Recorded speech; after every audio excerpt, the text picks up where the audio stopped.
ವೈದ್ಯನೆಂದು ನಂಬಿಸಿ ಪ್ರೀತಿಸಿದವನ ಮರ್ಮಾಂಗಕ್ಕೆ ಕತ್ತರಿ. ಮದುವೆಯ ಸತ್ಯ ಬಯಲಾಗುತ್ತಿದ್ದಂತೆ ಯುವತಿಯಿಂದ ಭೀಕರ ದಾಳಿ.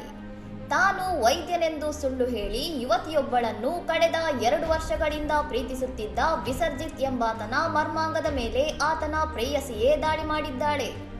ಪ್ರೀತಿಯ ಹೆಸರಲ್ಲಿ ಯುವತಿಯನ್ನು ದೈಹಿಕವಾಗಿ ಬಳಸಿಕೊಂಡಿದ್ದ ಈತ ಮದುವೆ ವಿಚಾರ ಬಂದಾಗಲೆಲ್ಲ ನಾನಾ ಕಾರಣ ನೀಡಿ ಮುಂದೂಡುತ್ತಿದ್ದನು. ಪ್ರಿಯಕರನ ನಡವಳಿಕೆಯಿಂದ ಅನುಮಾನಗೊಂಡ ಯುವತಿ ಆತನ ಬಗ್ಗೆ ವಿಚಾರಿಸಿದಾಗ ಆತನಿಗೆ ಈಗಾಗಲೇ ಮದುವೆಯಾಗಿ ಸಂಸಾರವಿರುವುದು ಬೆಳಕಿಗೆ ಬಂದಿದೆ.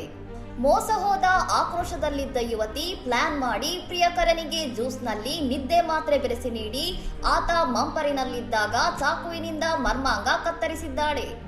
ದಾಳಿ ನಡೆಸಿದ ಬಳಿಕ ಯುವತಿ ಸ್ಥಳದಿಂದ ಪರಾರಿಯಾಗಿದ್ದು, ತೀವ್ರವಾಗಿ ಗಾಯಗೊಂಡಿರುವ ಯುವಕ ಆಸ್ಪತ್ರೆಗೆ ದಾಖಲಾಗಿದ್ದಾನೆ.